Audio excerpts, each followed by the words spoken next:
Adelante, yo estoy grabando. Hola, hola. Bueno, buenas noches. Buenas noches. Hoy andamos, la verdad que un poco los tumbazos, pero gracias a la hermana que me trajo una pastilla mágica que abajo con la lengua y se me fue el hipo. Todo el día con hipo estuve renegando. Me dice, toma, ponértelo abajo de la lengua. Y al instante, mágica. No sé, andan cosas raras. Guarda, guarda.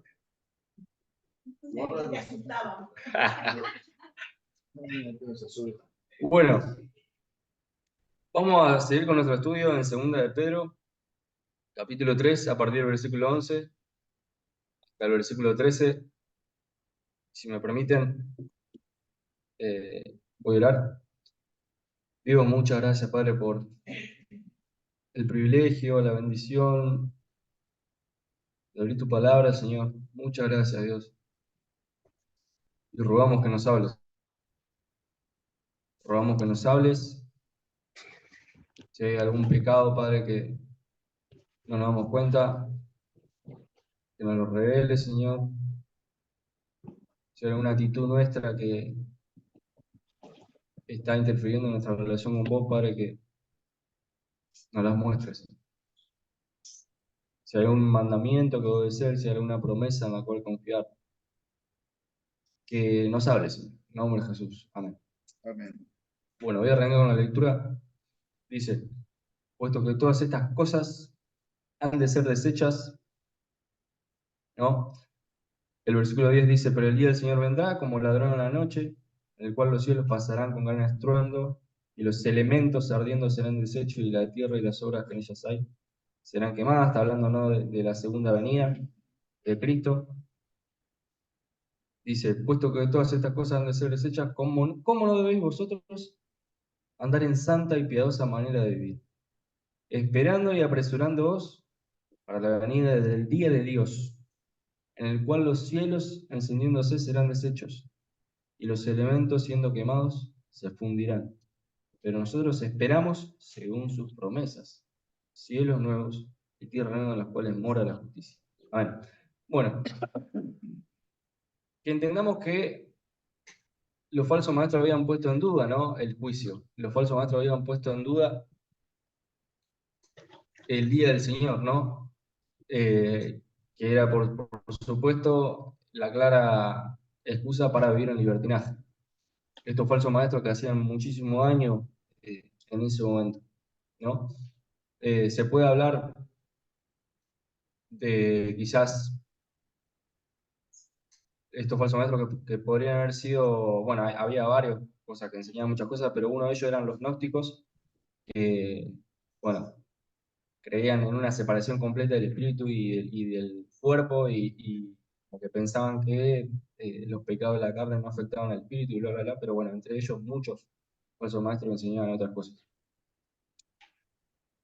Y eh, Pedro lo compara, obviamente, la segunda venida, seguramente ya lo habrán visto, con el diluvio, ¿no?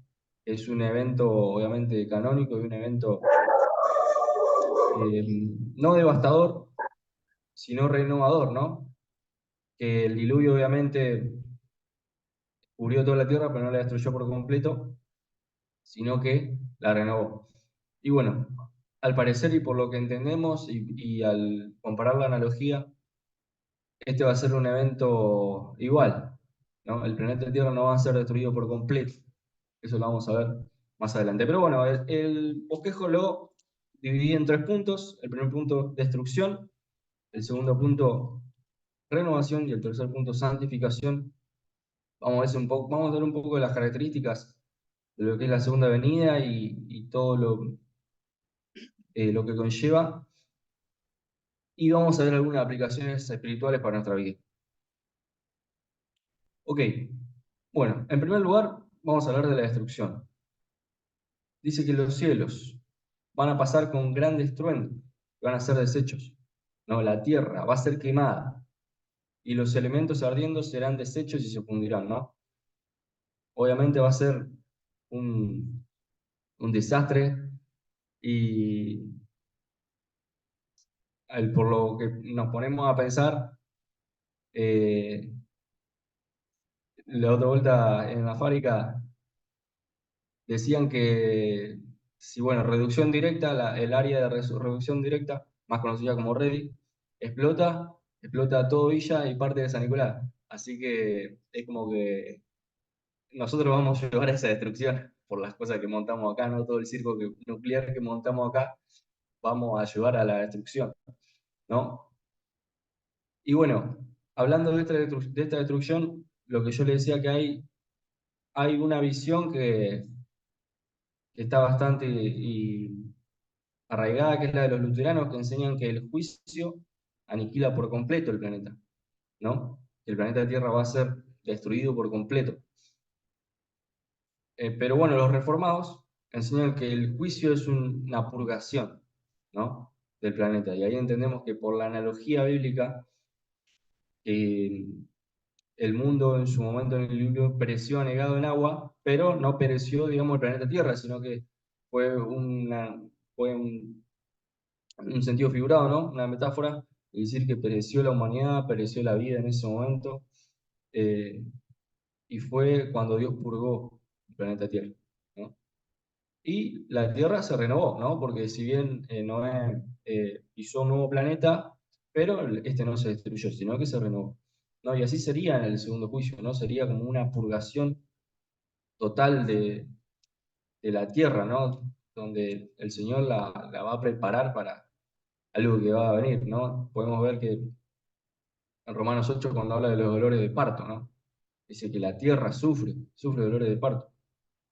¿Dolores de parto para qué? Porque algo que van a hacer, ¿no? Entonces, podemos entenderlo de esa manera. Y en el segundo punto hablamos de la renovación, ¿no? Y podemos entender de que la tierra va a ser renovada, ¿no? Y vamos a tener una nueva tierra. Y quería acá un poco resaltar cómo va a ser la venida del Señor. La primera venida fue personal, la primera venida fue corporal, fue visible y fue repentina también, pero lo que va a tener de diferencia es que esta venida va a ser gloriosa, ¿no? Y obviamente la gloria del Señor con el pecado, hay problemas ahí, ¿no? Porque el pecado obviamente no puede permanecer en la gloria del Señor. Entonces, el universo va a ser renovado por completo. Y vamos a tener una nueva tierra, ¿no? Y esto lo podemos ver un poco mejor en Isaías capítulo 65 y 66, que no lo vamos a repasar ahora, pero ahí podemos ver un poco más, más luz a lo que sería esta verdad. Y un poco de lo que dice en Isaías es que nunca más se oirá la voz del lloro, el lobo y el cordero serán apacentados, el león comerá paja como el buey, y la serpiente del polvo, no habrá más aflicción ni maldad, ¿no? Y vamos a entender un poco, la verdad que va a ser un tiempo precioso, obviamente, porque es algo que no conocemos, porque la corrupción va a ser erradicada, ¿no? Qué locura es tener un mundo sin corrupción. Pero bueno, el Señor va a purgar el pecado y las consecuencias del pecado en el mundo. Y es por eso que nos llama a ser santos, ¿no? Nos llama a ser santos. Eh, porque el Señor lo va a hacer. Y en tercer lugar, vamos a la santificación. Y voy a leerles dos versículos. Uno que está en 2 Corintios, capítulo 7.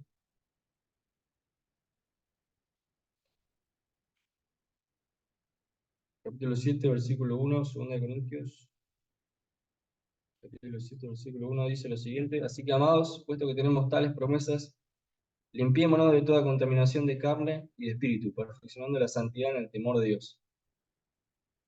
Y voy a otro versículo, está en 1 Juan, capítulo 3, versículo 3, dice lo siguiente: y todo aquel que tiene esta esperanza en Él se purifica a sí mismo, así como Él es puro, ¿no? Y que en estos dos versículos pensemos en la importancia de pensar en ese día, en la segunda venida, ¿no?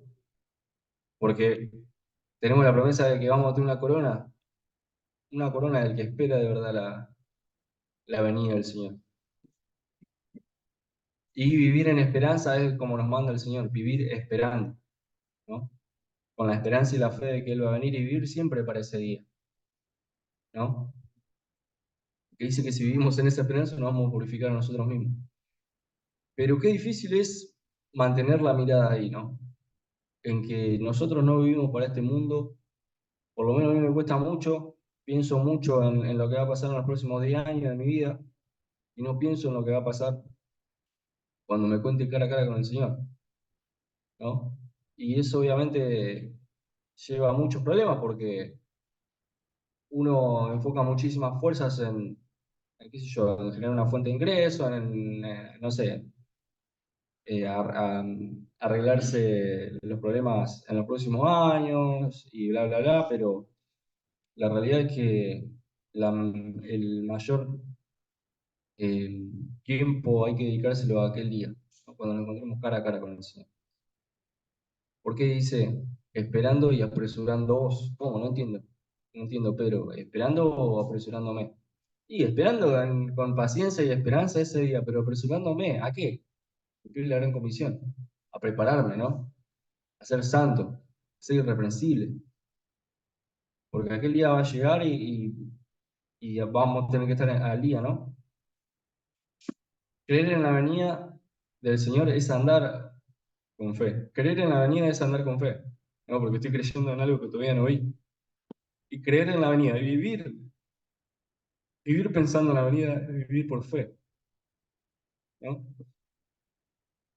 Y como el pueblo de Israel vivía olvidando de dónde Dios lo sacó, nosotros no debemos olvidar hacia dónde vamos, ¿no? El pueblo de Israel vivía olvidando de dónde Dios lo sacó, y nosotros obviamente debemos recordar todo el tiempo de dónde Dios nos sacó, pero también recordar hacia dónde vamos, ¿no? Que nuestra patria no está acá, sino en el cielo. Y obviamente pensando en nuestra santidad y pensando en cómo vivir, ¿no? Por fe y vivir pensando en la venida del Señor, tenemos un test. Se puede decir que un test de santidad en Segunda de Pedro, capítulo 1, cuando habla de la fe, ¿no? Y se lo voy a leer yo. Vosotros también, poniendo toda diligencia por esto mismo, añadid a vuestra fe virtud, ¿no? A la virtud conocimiento, al conocimiento dominio propio, ¿no? Al dominio propio paciencia, a la paciencia piedad, a la piedad afecto fraternal y al afecto fraternal amor. ¿Por qué? Porque si estas cosas están en vosotros y abundan, no dejarán estar ociosos ni sin fruto en cuanto al conocimiento de nuestro Señor Jesucristo. Pero el que no tiene estas cosas tiene la vista muy corta, es ciego, habiendo olvidado la purificación de sus antiguos pecados. Dice, ¿por qué? Por lo cual, hermanos, tanto más procurad hacer firme vuestra vocación y elección, porque haciendo estas cosas no caeré jamás, porque de esta manera os será otorgada amplia y generosa entrada al reino eterno de nuestro Señor y Salvador Jesucristo. Este versículo, este pasaje es muy importante, ¿no? Porque es un test, es un filtro para saber cómo estamos viviendo. Y la verdad que no me gustaría llegar a estar frente al Señor y mostrarle una vida sin fruto, sabiendo de que me convertí a muy temprana edad y tuve muchísimo tiempo, y se puede decir que tengo muchísimo tiempo, pero he tenido mucho tiempo de mi conversión y la verdad que sería muy difícil encontrarme al frente del Señor y ver que con mi tiempo, con mi juventud, con mi fuerza, no di mucho fruto, ¿no? Y que la verdad que nosotros todos podamos hacer ese test, porque estos versículos y estos pasajes nos van a revelar si de verdad estamos ociosos y sin fruto o dando fruto, ¿no? Entonces, eso es muy importante. Eh, y esperando todo esto, debo guardarme sin mancha y irreprensible en paz, ¿no? Sin mancha, viviendo en Santiago, obviamente, irreprensible, siendo una persona a la cual no se puede reprender, apresurándonos en cumplir la gran comisión. Y la verdad que hoy tuve una experiencia, no medio difícil, pero la primera vez que tuve como en un trabajo que elegir si ser santo eh, o agradar a mi compañero de trabajo. Y bueno, hoy tuvimos, que bueno, obviamente te tenía enganchado yo, porque teníamos que hacer un trabajo y no teníamos los permisos para usar cierta herramienta. Y, y el técnico que estaba ahí de turno dijo, bueno, háganlo, pero bueno, háganlo rápido. Y obviamente terminé enganchado yo y bueno, y si venía alguien, estaba yo y yo estaba en el medio.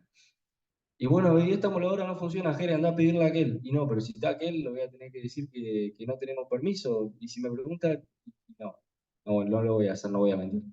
Y ahí es como que, loco, Entonces ahí es como que fue la primera vez que me tocó, digamos, desde que estoy en la fábrica, marcar la diferencia. Pero la verdad que pensaba, yo no vivo para un puesto de fábrica. No vivo para eso. No vivo para caerle bien a un supervisor, a un técnico en seguridad. Yo vivo para agradar al Señor que me salvó, ¿no? Y para aquella avenida. Vivo para la avenida del Señor. Eh, y la verdad que espero que pueda seguir así y que no decaiga la actitud. Pero bueno, muchas veces es difícil, ¿no? Pero es importante permanecer, ¿no? Sin mancha e irreprensible. Y cumpliendo la gran comisión. Esperando y con esperanza en el Señor, esperando la venida, pero apresurándonos a qué? A cumplir la gran comisión. A vivir para aquella venida, a vivir dando fruto, porque la verdad que lo más valioso que tenemos es el tiempo, y el tiempo no se recupera. Entonces que reflexionemos, de verdad, ¿qué estamos haciendo con nuestro tiempo? Porque la verdad que no falta mucho para la venida del Señor y el tiempo no se recupera. Entonces que pensemos de verdad si estamos dando fruto. La verdad que, la verdad que todos los días y siempre tengo un momento en el que digo, che, ¿estoy dando fruto o no? Porque el tiempo no se recupera y eso la verdad que es lo más valioso. Amén. Oramos. Dios, muchas gracias por tu palabra, Señor. Muchas gracias porque sabemos que vas a venir a buscarnos, Señor. Gracias porque tenemos esa certeza, Señor.